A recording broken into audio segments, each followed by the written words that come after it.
Autumn settles over the kingdom of Cheongdo. A quiet breeze swept through the side courtyard of Baekshun Palace. A single maple leaf drifted down, landing near the warrior's feet. He crouched and picked it up in silence, its deep red hue whispering of a season not yet gone. Then he turned his head. Atop a weathered stone, a court lady sat, catching her breath. A wooden bucket of water rested by her side. No ornaments, no powder, just skin touched by the pale golden light, unadorned, and yet quietly luminous. The warrior's breath stilled. She looked as though Autumn had been waiting for her. She noticed his gaze and quickly straightened, flustered.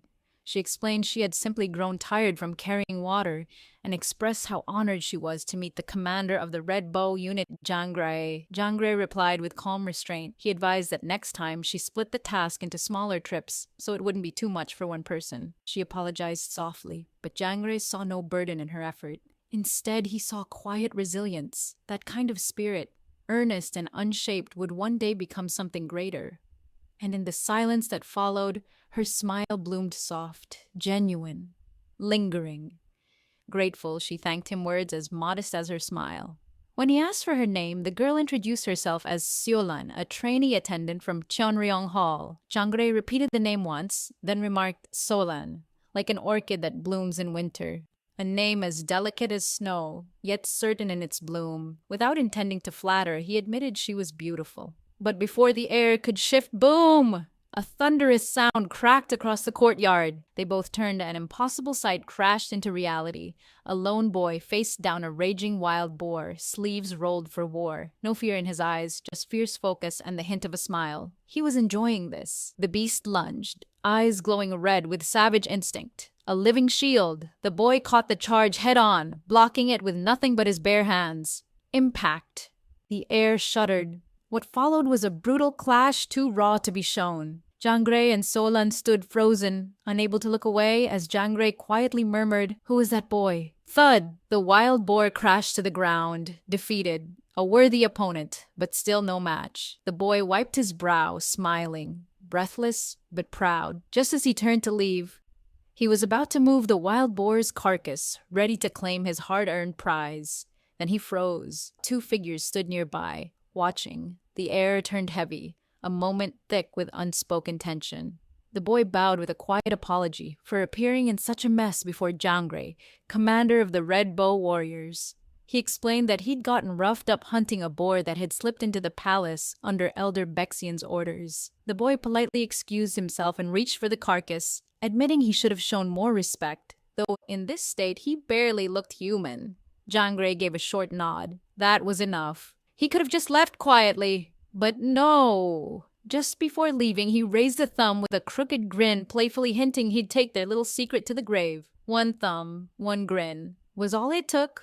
Their faces flared red voices, tripping over each other in denial. He turned and ran, dragging the carcass behind him, tossing back a carefree wave as if telling them to enjoy their little chat. And just like that, he vanished, leaving them behind, still reeling in awkward silence. Taepyeong dropped the wild boar. His thoughts drifted back to that first meeting. Jangre and Seolan, strangers beneath an autumn sky. They were a perfect match. And perhaps that was when he first began to develop feelings for her. Seolan, with her quiet strength and wisdom, would one day rise above noble, dazzling men and become the heavenly maiden, ruler of the palace. Even Taepyeong had to admit, Jangre was undeniably handsome, yet somehow still the second male lead. Taepyeong kept walking, humming to himself. If the crown prince was the main character, then rank alone decided fate. It had been 10 years since he woke up inside a half-read novel from his past life, a strange world that now felt all too real. Seol Taepyeong, a boy who was never meant to exist in the story, had been reborn as the heroine's younger brother, Solan, from the novel Love Song of the Celestial Dragon. Cheongdo once ruled the world. At its heart stood Cheongdo Palace, setting of Song of the Celestial Dragon, a tale overflowing with all the romance of a classic love story. But for him it meant nothing. The boy dragged a bloodied boar carcass across the courtyard, passing two court figures caught in their romantic moment. He didn't even spare them a glance. At the kitchen courtyard, thud! The boar's carcass hit the ground like a statement. He clapped his hands clean. Sweat trailed down his face, his breathing steady, his expression unreadable. Thrown into this world in his late 20s. 10 years had passed. No prophecy, no destined role. He'd been too busy adjusting, surviving. Then, Elder Nagam appeared. His eyes caught the bloodied uniform. Instinctively, he rushed forward, but Taepyeong raised a hand, calm, unfazed. It wasn't his blood, just a boar that had wandered into the palace, handled without fuss. He simply asked the elder to report it to Elder Baekshin. Then, in a low voice, reminded him of what he'd brought up the day before. Elder Nagam nodded. Everything had been prepared. With nothing more to say, Taepyeong turned back toward the kitchen, a rare, quiet grin tugging at his lips. He trusted the old man.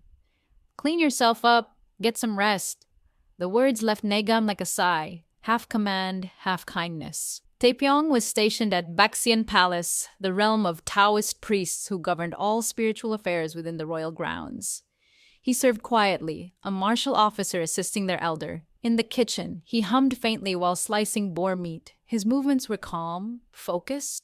A faint smile tugged at the corner of his lips. Honestly, it was a sweet gig. Easy work, decent pay. Then, the air shifted. A presence brushed the edge of his senses. His hand froze mid-slice. Wait, something's off. He was the only one assigned here today. He turned, it was Seolin. Her eyes flickered with worry as she approached, holding a small jar in both hands, an herbal ointment from head-made wine. He told her he was fine, but she wasn't supposed to be here, not with court ladies swarming the palace. She snatched the knife from his hand. "My little brother's hurt. Of course I came running." "Give me that arm." Taepyeong couldn't resist. He quietly warned her again. Palace rules weren't forgiving, and she was risking too much. But Seolin didn't care. Not about the rules, not about who might see. She applied the ointment across the faint bruise. Slow, steady, all for him. And then Seolin finally confessed she was just running an errand, so they'd let her come see him. Taepyeong smiled faintly. That was the kind of courage written for protagonists, not side characters like him. They looked close, loving, unbreakable, but beneath that warmth was a past too cruel to forget. The Hwayong-seol clan wiped out on suspicion of treason. That night, they simply held each other as their home burned before their eyes. Seolan was only 7 when she watched their kin die, one by one. She took his hand and ran. Hwangdo's streets swallowed them. They starved. They hid. Years passed. Silence clung to them like a second skin. Until palace guards caught them. Execution loomed. But Princess Ahyeon, the heavenly maiden, spared them because they were illegitimate. They lived, spared, but never free. He trained as a warrior. She served in silence. And through it all, they never let go of each other's hand. After tending to his wound, Seolan handed him the leftover ointment, a quiet nudge to make sure he used it again tomorrow. With a hand to her chest, she spoke with quiet pride, whatever it was, even the smallest thing he had to tell her. Taepyeong gave a silent nod, unreadable as ever. Then Seolan leaned in, her voice dipping into a playful whisper, as if teasing out whether someone had finally caught his eye. He didn't even blink. Romance just wasn't part of his world. Seolin could only sigh, wondering how her one and only little brother had ended up with such an old soul. Taepyeong turned to her, calm but clearly amused, teasing that maybe she was the one with romantic affairs to worry about, especially with how easily she got along with Commander Jangre. Seolin's face turned bright red. Then came the too fast, too defensive denial. Taepyeong offered her a warm bowl of pork soup, but Seolin gently refused. She couldn't stay long. She then revealed the real reason for her visit. "Commander Jangre wants to see you. Tomorrow morning, Red Bow Hall." Taepyeong paused. "He wants to see me?" Seolan explained briefly. After seeing him handle the wild boar, the commander was curious. Damn, I tried so hard not to stand out. With the message delivered, Seolin told him to take care before turning away and leaving him in silence. Taepyeong exhaled, shoulders tight, mind already racing. Let's hope this doesn't turn into a hassle. He turned back to the bowl in front of him, swirled it slowly, blew on the steam. This was all he ever wanted. A quiet life. Just enough work. A warm, delicious bowl of soup. But life was never that simple. The next day, inside Jungre's chamber, Jungre met his gaze with quiet authority. Join Redbow, I'll make a spot for you. Taepyeong said nothing. Cold sweat ran down his face. The offer hit harder than he expected. A few hours earlier, Redbow headquarters, front gate. Taepyeong arrived, steps firm, eyes steady. With a sharp, commanding voice, he announced himself, a trainee warrior from Baeksion Palace, summoned by Commander Jangre. The sound struck like thunder. The gate guard winced, flustered, then quickly signaled him to wait. He turned and slipped inside to alert the warriors on duty. Moments later, the guard returned. A simple nod, permission granted. Taepyeong stepped through the gate, calm on the outside, but tension still simmered beneath the surface. Inside the chamber, Jangre watched him closely.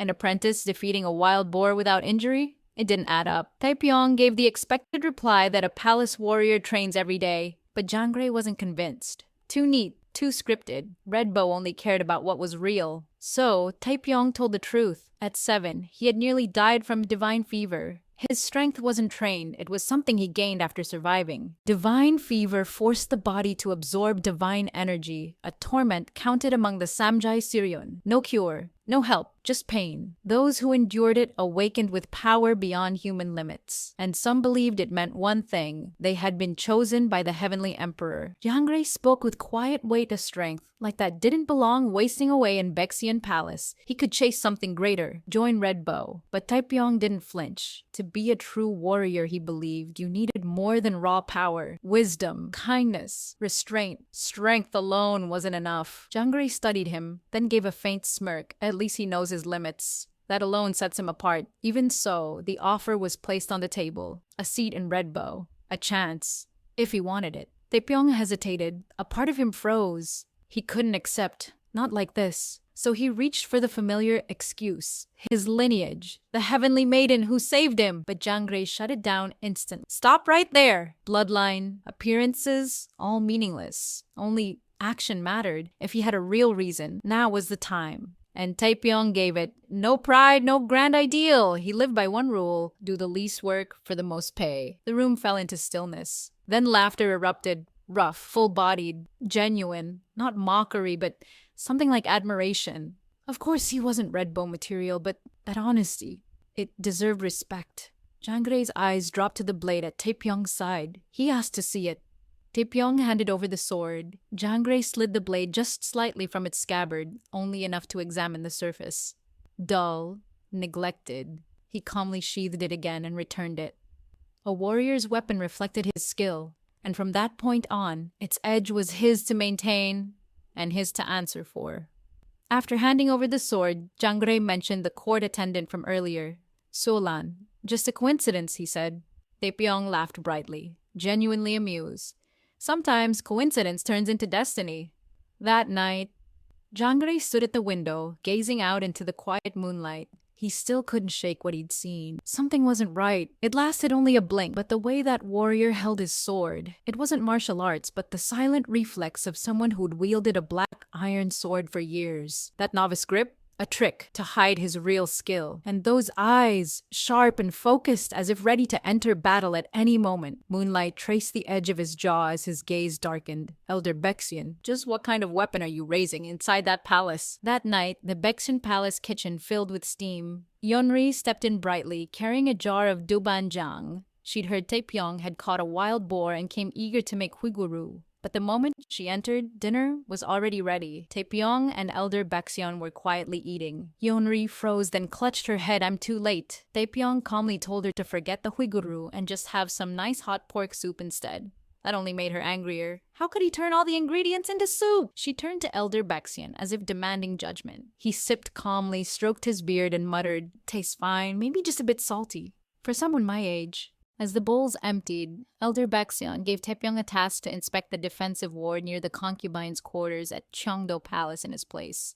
He could bring Yeonri if he wished. With other duties pulling him away and Lady Sukbi's condition to consider, Taepyeong might be more helpful than he would be. What awaited at Cheongdo Palace was already in motion. Inside the palace chamber, illusion fog twisted through the air, suffocating and unreal. The court ladies froze, too scared to breathe. Lady Sukbi lay pale beneath her blanket, one hand reaching out, begging them to end her suffering. Then a voice echoed in their minds. Please, kill me. The next morning, Taepyeong arrived at Cheongdo Palace with Yeonri by his side. She spoke softly. Could Lady Sukbi's illness be caused by the warding formation? That question had been gnawing at him since dawn. If the formation was really worsening her condition, then Elder Baekseon should have come himself. Instead, he had sent a mere trainee. Without a word, Taepyeong inspected the entire warding system. No flicker, no breach, no sign of disruption. The formation was intact. He turned to the maid who had accompanied them. It has nothing to do with the formation. She bowed, quietly accepting his judgment. Twilight had fallen. Lady Sukbi must be very ill. She was only a temporary maid from Cheonryong Hall. But this much, she had seen herself. Each night feels like a close call. The faces of the Cheongdo Palace maids, they've grown darker by the day. After a moment's thought, he made his decision. He would check on Lady Sukbi before leaving. At Cheongdo Palace, head maid Hwine and several maids awaited them. Without delay, they led him and Yeonri into the inner quarters. When he asked about the physician, Hwine only said, "You'll understand once you see it yourself." That answer lingered in his mind. Had no one checked on her lately? Every night is a close call. But why? As they walked deeper, maids whispered in hushed tones, "He's armed. Still so young. Here for Lady Sukbi." The further they went, the quieter it became. No caretakers, no guards, just silence pressing from every side. This wasn't normal. At last they reached the chamber. With a quiet bow, Hwine gestured toward the door. Lady Sukbi was resting within. Yeonri stepped forward, only to be suddenly blocked by a maid who dashed ahead, arms outstretched in panic. Her voice trembled as she begged them not to enter, then dropped to her knees, desperation crashing through her restraint. Two other maids rushed in and pulled the crying girl away from the entrance, their faces pale with panic. One snapped, a sharp whisper blaming her for causing a scene when the warrior was only there to check on Lady Sukbi. The first maid sobbed as she was dragged away. Then, "At least leave the sword behind. Please." Her voice cracked, raw with emotion. The two maids holding her back bowed in apology on behalf of their companion. Taepyeong turned slightly toward Yeonri, voice low. "Something feels wrong." He told her to go back, but she refused, stubborn as always. "Elder Baekseon would scold me if I did." And before he could argue, Yeonri opened the door. A wave of rot slammed into them. The stench was thick, invasive. They recoiled instinctively, covering their noses. Inside, Taepyeong froze. This wasn't how a royal consort should look. Lady Sukbi lay motionless, pale, emaciated, a shadow of life. Skin clung to bone. Every breath sounded like a thread ready to snap. Then her eyes opened, empty, lifeless, but locked straight onto his. No words came from her lip, but a voice pierced into his mind. "It hurts. I can't move. I don't want to suffer anymore. Just kill me." It felt like countless hands slipped into his thoughts, cold fingers, searching, twisting, clawing. He staggered, mind buckling, but he resisted. She noticed. Her gaze sharpened, and the pressure doubled. "Let me die! Let me die!" His head spun. He clutched it, panting, eyes wide. This wasn't illness. It was a forbidden art. A spell meant to override the mind. A bewitching technique. It was trying to swallow him whole. Whispers curled around his ears, slithering into his soul. Sorrow, despair, madness. He bit his lip hard. The sharp pain snapped him back. The grip loosened. His mind cleared, barely. Wiping the blood from his mouth, he exhaled. Good thing Elder Baekseon taught him how to resist bewitching spells. As the pressure faded, he realized his hand had almost reached for his sword. A reflex, pure instinct on the edge of death. He looked again at Lady Sukbi's frail frame. Dark blotches had begun to spread across her withered skin. The marks were unmistakable. And in that moment, it clicked. Divine fever. He remembered Elder Baekseon's words. Not a warning, but a quiet nudge. So that's what he meant. Before he could act, Yeonri moved. Her eyes, vacant, unfocused. Her hand reached for his sword, her body no longer her own. Instinct took over. Taepyeong caught her wrist just in time. The blade slipped free, clattering against the wooden floor with a heavy thud. Her lips trembled, words spilling in a dull, broken rhythm. "We have to kill her. Taepyeong, let's kill her. Just kill her already." He froze. Those eyes, empty, distant. He knew she wasn't herself anymore. Without hesitation, he lifted her over his shoulder and ran out, bursting through the door into the cold corridor. The moment they reached open air, she collapsed to her knees, retching, trembling. Her face had gone pale. She had almost killed Lady Sukbi. With her own hands, she gasped, clutching her chest like waking from someone else's nightmare, one that still felt too real. When he asked what she'd seen, her voice shook. Soup, with too many boiled thistle shoots. Absurd, but vivid. Too vivid. Taepyeong only nodded, calm, steady. He'd seen this kind of madness before. What mattered was, she was back. Once Yeonri had calmed, he turned to headmaid Hwine and the trembling maids nearby. The headmaid bowed low, guilt shadowing her face. His voice cut through the silence, cold and sharp. Why didn't you confiscate my weapon? Were you planning to let me walk in armed and become the instrument of Lady Sukbi's death? Flashback divine fever scorched his body. Taepyeong drifted in a burning haze, barely conscious. But Seola never left. You have to survive, even if it hurts, even if no one believes it. He clung to her voice, because in that moment, her belief was all he had. Never doubt yourself. Without hesitation, Taepyeong accused, "Were you trying to use us to kill Lady Sukbi?" The words hit like a storm, exposing Hwine's hidden intent. Yeonri flinched, shaken. She turned to Taepyeong, unable to believe he'd say such a thing, as if the attendants could ever go that far. But Hwine didn't defend herself. She dropped to her knees, bowing low until her forehead touched the floor. Tears streamed down her face as she confessed, not with excuses, but with grief carved into every word. Since the day Lady Sukbi took her position, the attendants had devoted themselves to her health, every single day. Yet when the truth surfaced, divine fever, everything they knew collapsed. They clung to remedies, to sacred prayers, to desperate rituals. None of it worked. 2 seasons passed. Lady Sukbi weakened, until she began whispering for death. 5 days ago she broke. She cast a bewitching spell, and since that day, the palace had drowned in quiet dread. Yeonri's voice trembled with fury. "Then you should have ended it yourselves! Why drag us into this?" Headmaid Hwine stayed bowed, voice small. "Because Elder Baexian chose you. If anyone questioned it, he could claim the spell forced our hand." Yeonri turned to Taepyeong, eyes burning. "We can't stay here. This has to be reported before it's too late." But Taepyeong remained still. He had already seen the truth. If they truly wanted her dead, they only had to report the fever. But they didn't. They kept calling it a simple illness, hiding the truth about her divine fever. Taepyeong saw it clearly. Lady Sukbi had just become crown princess when divine fever struck. To the palace, that flaw was fatal. All they cared about was the crown prince. Before he even grows attached, they'd replace her with a new Sukbi. Being cast out while sick was as good as a death sentence.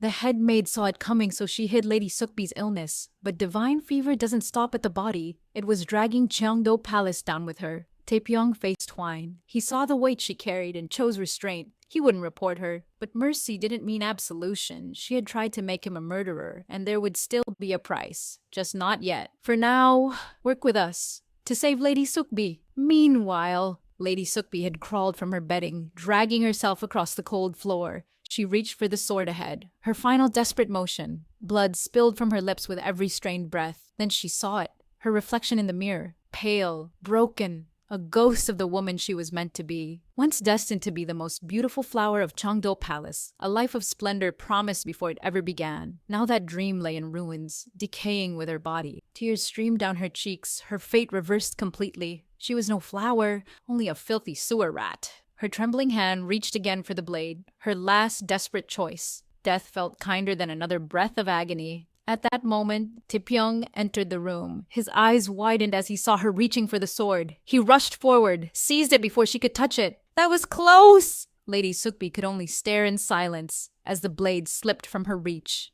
Taepyeong sheathed the sword, but Lady Sukbi wasn't done. A strange mist began to fill the room, seeping through the air like breath held too long. Bewilderment arts. It slid quietly into Taepyeong's mind. His gaze dimmed, emptied. His hand moved on its own, drawing a hidden blade from his robe. Lady Sukbi closed her eyes, quiet as if surrendering to fate. But Taepyeong didn't fall. He inhaled sharply, then stabbed his thigh, shattering the illusion with raw pain. Blood surged, but so did clarity. He lifted Lady Sukbi into his arms, trembling not from fear but unshakable resolve. Each step forward pulsed with grit, passion, and strength. He wouldn't let her story end here. He laid her gently on the blanket, hands steady, eyes burning. In that moment, one truth lit up his soul. With spirit and resolve, there was nothing they couldn't overcome. Then, in silence, Taepyeong unraveled the bandage from his arm. revealing the faint scar divine fever had left when he was 7. He knew that pain, that helplessness,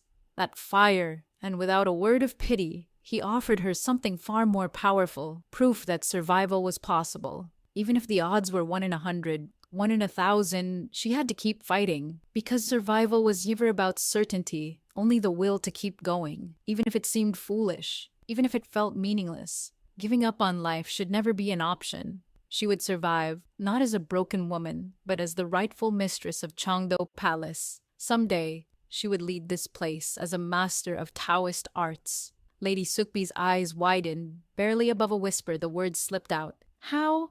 How do you know that? And for once, Taepyeong didn't smirk, didn't bluff, didn't lie, because I believe it to be true. As her eyes closed, something inside her softened. She had heard it before. Lady Sukbi will survive. Empty words.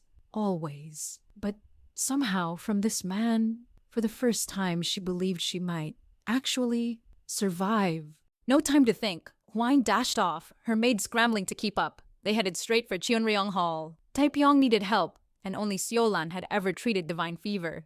As soon as they arrived, the maid shouted, "Seolan, are you here?" Seolan met Taepyeong at the palace gates. No delay, no softening. Everything else had failed. Only immortal spring water had shown any effect. The signs were too familiar. Could it be divine fever? Taepyeong admitted it without pause. Divine fever. He trusted her to carry the weight. Seolan froze. Goodness, how painful it must be. Even unspoken, the truth cut deep. Taepyeong had seen it before. When the bewilderment arts grew that strong, it was always near the end. But Seolin knew the arts had slipped beyond control, just like before.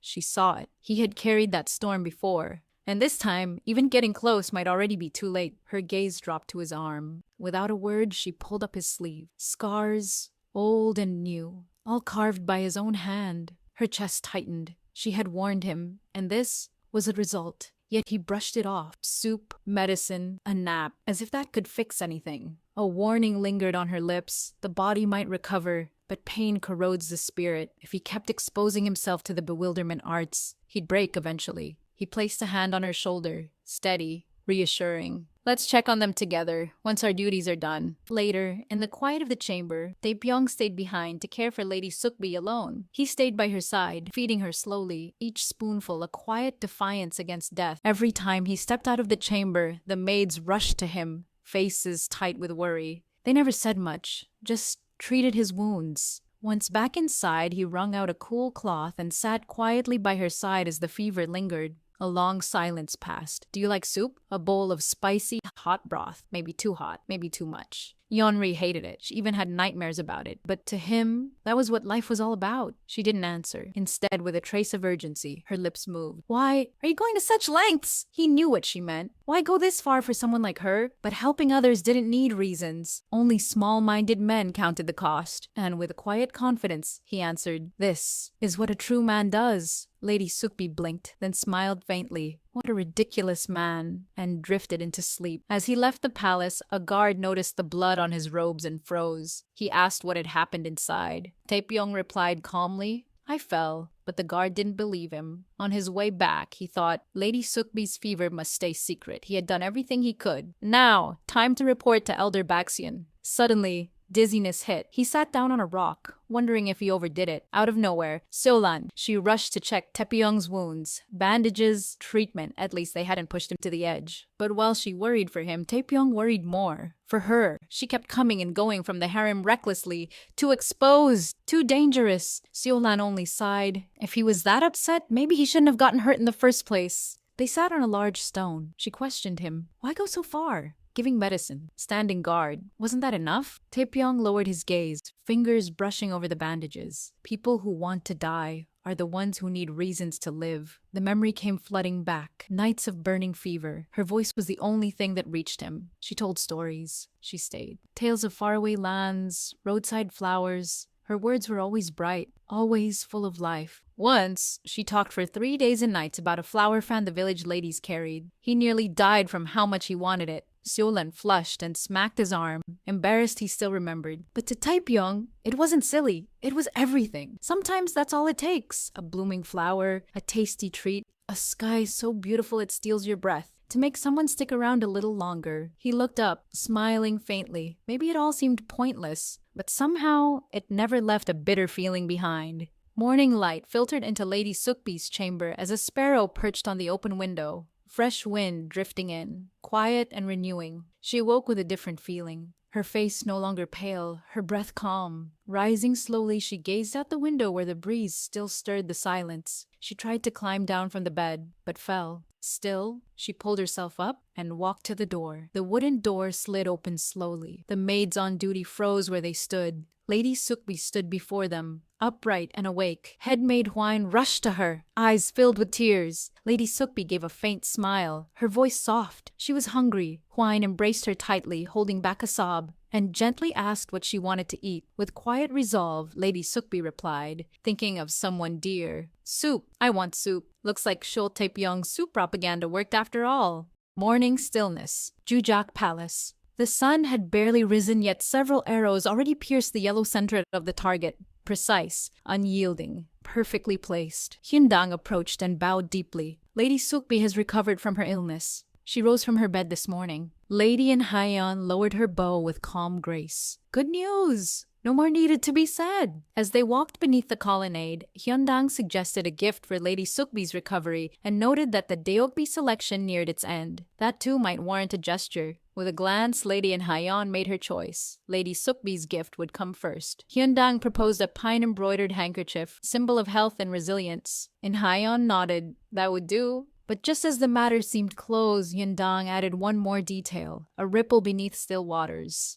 A warrior played a vital role in Lady Sukbi's recovery. Without him, she might not have survived. A trainee from Baeksion Palace, of the Hwayongseol clan. The name alone reignited her fury. The rebellious clan, the ones who murdered her uncle. Baeksion Palace kitchen, boiling over. No flames, no smoke. But Yeonri was furious. The reason? Taepyeong had made a salt broth. Taepyeong raised a hand to his forehead. Maybe this time he really had gone too far. He turned away, unable to meet her eyes. He muttered something about refined ingredients and appreciating their natural flavor. Yeonri's voice cracked, scalding and sharp. No matter how rare the salt, it was still just rice soaked in salty water. And she ran, leaving behind tears and all the words she could no longer say. Taepyeong just stared at the salt in his hand. Heavenly fire salt, refined over 7 years in Chunrang. A rare treasure. And yet, it made someone cry. Just salt, and she cried.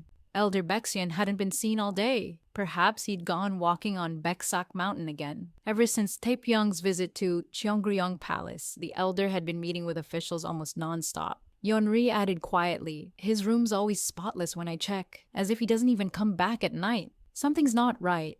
A soft voice called from beyond the door. Is there anyone here? The group turned at once. Headmaid Hwine entered with her maid, both bowing deeply. With quiet resolve, she spoke. It was time to apologize and express her gratitude. Her sincerity already shone in the gifts laid out before her. Elder Nagum flinched. A headmaid bowing to Baeksion servants? Unthinkable. What if the officials saw? But Hwine had chosen this place carefully, well beyond the reach of palace eyes. Still, to Yeonri, an apology felt too simple, too easy. Yeonri's ears twitched at the faint tremble in Hwine's voice. Soft, almost ceremonial. No grand apologies, just a humble bundle of ingredients, carefully chosen, because someone whispered Yeonri liked to cook. A wordless offering, meant to heal more than just the kitchen. But Yeonri's composure shattered. A single drop of drool betrayed her deepest truth. She lunged forward, clutched Hwine's hands reverently, and proclaimed her admiration like a devotee, boldly calling her sister. Before anyone could stop her, she snatched a parcel still under review. Clutching it like sacred treasure, she declared beef pancakes would be made that very night. Then she skipped away, victorious. Taepyeong received a plain wooden box, a personal token from Lady Sukbi,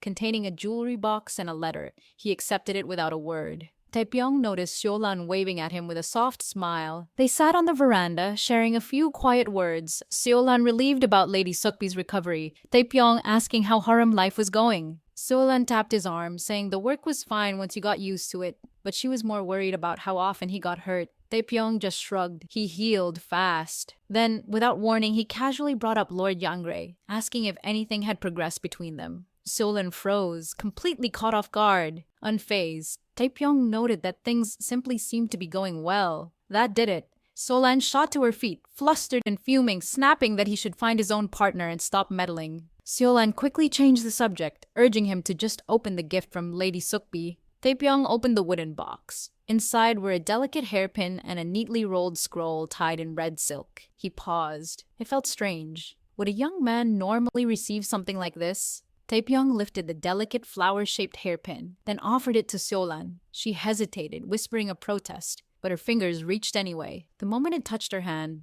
a quiet joy lit up her face, soft, sudden, and real. Now their attention turned to the scroll. Taepyeong frowned slightly. A strange feeling stirred in his chest the moment he saw it. Light pink fabric, hand-embroidered edges tied with an elegant red silk thread. The scroll unfurled, its fabric shimmering faintly. Lady Sukbi had written, in graceful, poetic lines, of blurred vision and quiet smiles, of finding rest in his arms during fevered nights, and of a presence like roots, unyielding, ever beside her. Silence fell. It wasn't gratitude, it was a confession. Siolan grabbed his shoulders, shaking him in panic. He was supposed to find a woman, but not the crown princess. That was instant death. Siolan stared at the scroll, then muttered under her breath, she should know better. So why? Then she fell silent. No more questions, just resolve. Without warning, she tossed the scroll into the fire. Ink, paper, and secrets reduced to ash. Elsewhere, beneath the same night sky, Lady Sukbi paused over the open book, her focus quietly slipping away. Above Cheonryong Palace, the full moon glowed quietly,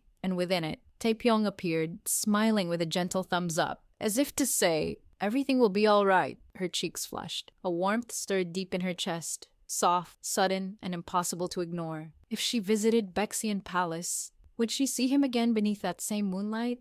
Yeonri's unease grew as she saw the gifts. Lady Sukbi's feelings for Taepyeong were unmistakable. This wasn't gratitude, it was more. Lady Sukbi had fallen for him. Taepyeong stood still, shoulders sinking.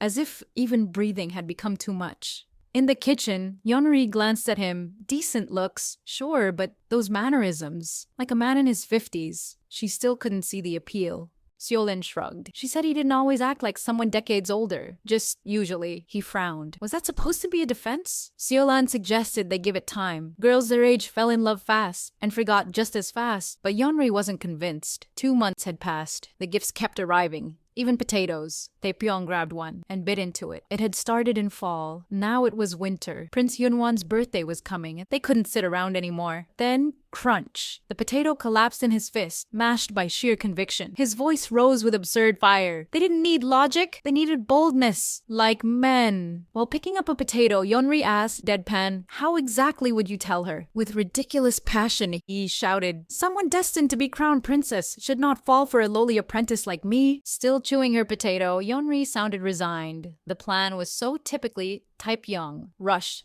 and clearly only a first draft. She choked. Siolan quickly offered water. After a sip, Yeonri continued firmer. If only it were that simple. It would only make things worse. Only a young girl truly understands her own heart, and Taepyeong needed to listen, properly. Young girls could be dangerously romantic. The more tragic it felt, the harder they fell. Like heroines in star-crossed tales. Siolan admitted it made sense. Forbidden love wasn't something to dismiss. Yeonri warned him too much resistance might only fan the flames. Better to let her interest fade, slowly, on its own. That's when the idea clicked. They'd have to ruin his image from the inside, someone close to Lady Sukbi, someone like headmaid Hwine. Taepyeong agreed. That would be their strategy. Smash cut Hwine bowed in shame. She had tried, but Lady Sukbi scolded her harshly. The moment she confessed, it all collapsed. The truth spilled. It was all a lie. Taepyeong froze. Hwine explained that Lady Sukbi must have been furious, hearing slander about the man who once saved her. Hwine lowered her gaze. She couldn't defy Lady Sukbi's will, and to slander the man who once saved her, that alone made the lie collapse. Taepyeong held his head. Making her lose interest was the only route, but their ranks made it risky. He needed someone of her status to speak poorly of him. Hwine apologized. She owed him and would help where she could, but defying Lady Sukbi was impossible. Taepyeong exhaled, accepting her position. Yeonri added that those caught in the middle always suffered most.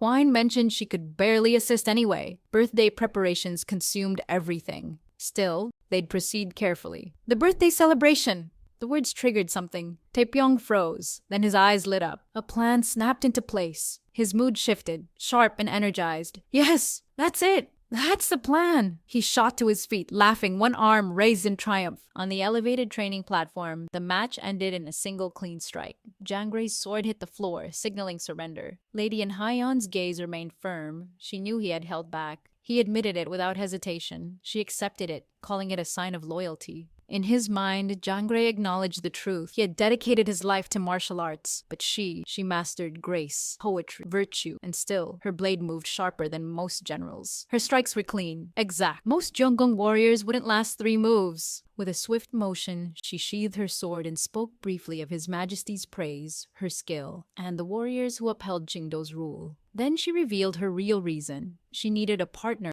for the upcoming birthday celebration sparring match. Jangray thought for a moment, then named a promising candidate. Lady Anhyeon trusted his judgment, but her expression shifted when she heard the name. An apprentice warrior from Baeksion Palace, Seol Taepyeong. Her aura sharpened, Hwayongseol clan. Jangray froze, then quickly dropped to his knees, the tension thick as drawn steel. But she simply waved it off, calm, composed, the error of a warrior, not a politician. How must it feel, Jangray wondered, to carry cursed blood, despised by someone as divine as her? Yet Taepyeong saw it as a blessing. Her hatred was the perfect tool to ruin his image. She despises me. Perfect. But a noble consort wouldn't lash out without cause, so he had to give her a reason. The plan was simple. During Crown Prince Yunwon's birthday, a demonic disturbance would erupt, plunging the palace into chaos. And in that moment of fear, Seolan would rescue the prince, triggering everything that followed. He was sure Lady Anhyeon would also be affected. If Taepyeong played his role well, looked pitiful enough, her opinion of him might collapse entirely. Taepyeong smirked. Yes, it was perfect. Just then, Yeonri rushed in, her face pale. This is bad! Lady Sukbi is at Baeksion Palace! Taepyeong froze in shock. What? What on earth is going on, Yeonri? Why is Lady Sukbi in Baeksion Palace? Something felt off. Yeonri quietly explained she was seeking guidance from Elder Baeksion. The birthday festival was drawing near and she wanted to prepare. Because they would be showcasing their talents, Yeonri figured Lady Sukbi was simply getting ready for that. Taepyeong recalled a rumor. Lady Anhyeon had requested martial training at Jong Palace, and considering Lady Sukbi's skill in Taoist techniques, seeking Elder Baeksion made perfect sense. Then, Yeonri suddenly went pale. Palace rules were clear. Taepyeong would have to escort her out. No matter what happens, do not engage with her. In any way. She brought a hand to her chin, silent, calculating. Her eyes scanned him with quiet precision. Then, out came a slender blade hidden in her sleeve. Her tone was flat, almost chilling. Give me your arm. She grabbed him and tore the sleeve in one motion. Taepyeong recoiled. What? But she didn't flinch. Stay still! Her voice snapped. He had to look sloppy, unrefined. A mess like him would surely repel someone like Lady Sukbi. Yeonri ripped at his sleeve again. Rough, deliberate. A bad impression was the goal, and Taepyeong, though he understood, wasn't sure where to draw the line. He had to pretend, stay quiet, don't react, act like he didn't know her. He swallowed hard. It sounded easy, but would she really believe it? Yeonri gave a small nod. She had seen Lady Sukbi earlier.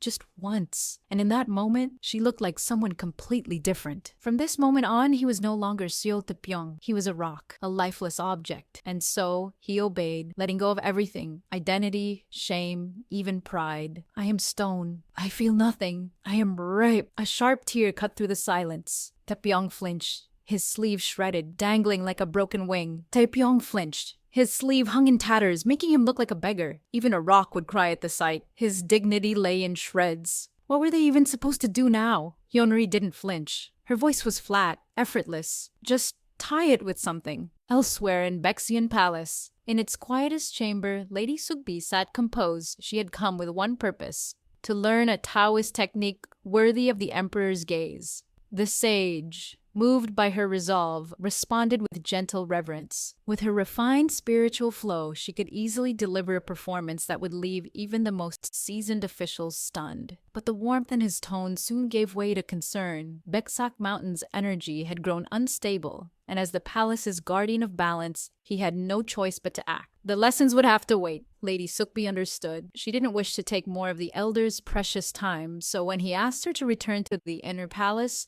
she bowed in graceful acceptance. Yet just as he called for Taepyeong, her eyes lit up, shoulders lifting, like a puppy sensing its favorite person nearby. Baekshun blinked. Was my speech that boring? She looked so pleased. Later, as summoned, Seol Taepyeong stepped into the sage's quiet chamber. He knelt before the old man, received a single order to escort the guest to the gate. Behind him, Lady Sukbi stirred. She could barely hide it. Just seeing him again sparked a quiet, trembling joy. As he escorted her, Taepyeong could feel it.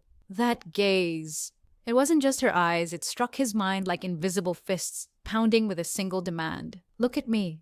Like a hopeful puppy wagging its tail, quietly pleading to be noticed, Lady Sukbi exuded a warmth both gentle and desperate. Taepyeong felt it. His fists tightened, trembling, damp with sweat. Please, stop. If this keeps going, we'll all fall apart. At the outer gate, Taepyeong bowed in silence. No warmth, no farewell. Lady Sukbi didn't return it. Something inside her had already cracked. Her eyes caught something. A silk thread, still tied to the edge of his robe. The very one she had given him. He remembered. He couldn't face her, but he hadn't let go. So close, yet untouchable. This is agonizing. Why does it hurt so much? Lady Sukbi's face had lit up. Quiet, unwavering. Hwine saw it all, and with her breath caught, one truth struck deep. She would be repaid with betrayal. Taepyeong returned to Baekseon Palace after completing the scheme. Pulled it off perfectly. That was all he said, like it was just another task done right. But Yeonri didn't smile. No relief, no pride, just a glance. Distant and unreadable. He noticed it immediately and frowned. Why do you look so uneasy?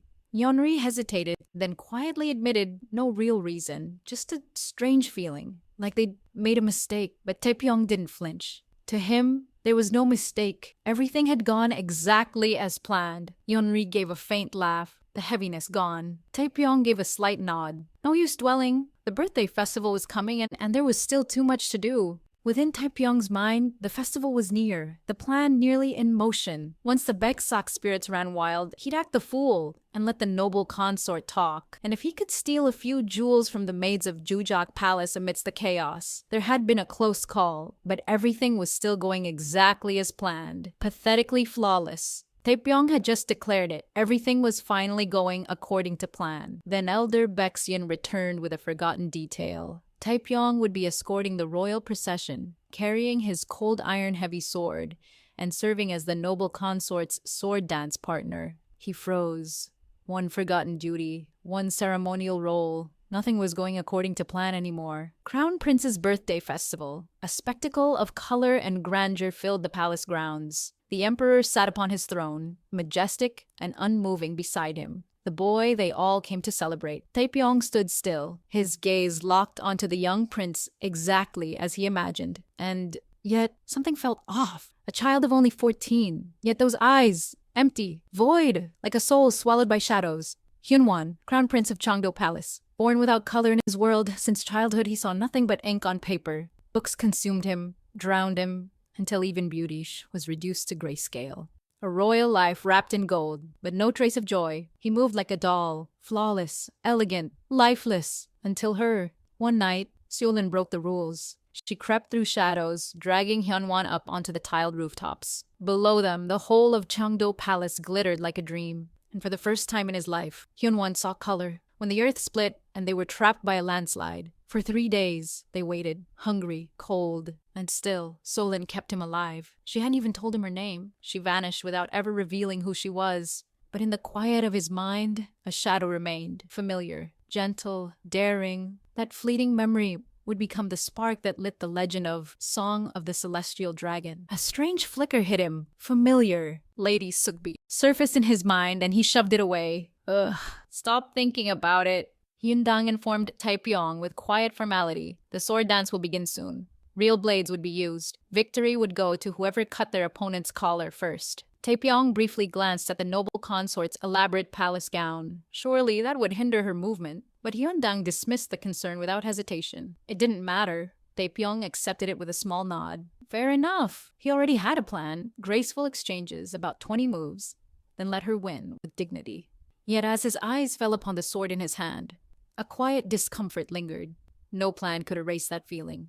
Flashback. A gloomy cave. Years ago. Elder Baekseon pushed deeper into the corpse-littered cave until he found two trembling children. Solon clutched her brother, whispering his name, promising it would be all right. Baekseon's shadow fell over them. Sholan flinched, begging him not to come closer. They only did what they had to survive. Young Taepyeong lowered his shaking blade, swearing never to wield a real sword against anyone again. Baekseon leaned in, eyes narrowing. The blood wasn't the boy, and on his small hand, faint, black, unmistakable.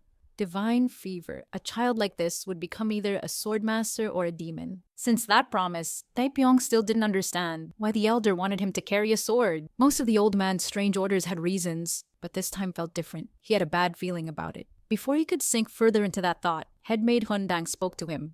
Warrior soul, do you have any other questions? Her composed voice made Taepyeong finally look at her closely. And the moment he did, something felt off. The headmaid in Song of the Celestial Dragon was quiet, gentle, and carried an entirely different name. So who was this Hundang and why didn't she match the story he knew? Curiosity pushed him to ask when she began serving in Jujak Palace. Since I was 9, she said.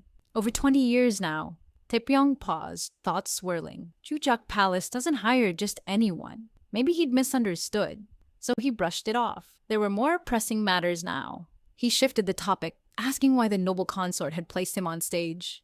Hyundang couldn't offer a certain explanation. The noble consort's intentions were rarely clear. Perhaps it was simply to ease her remaining doubts. It made sense. He bore the blood of the Hwayongseo clan, and even the calmest consort couldn't quite forgive that. Maybe by defeating him, she could sever the final thread of hesitation. End it cleanly. Leave no questions behind. But to Taepyeong, the logic felt hollow. A scripted duel. What meaning was there in such a victory?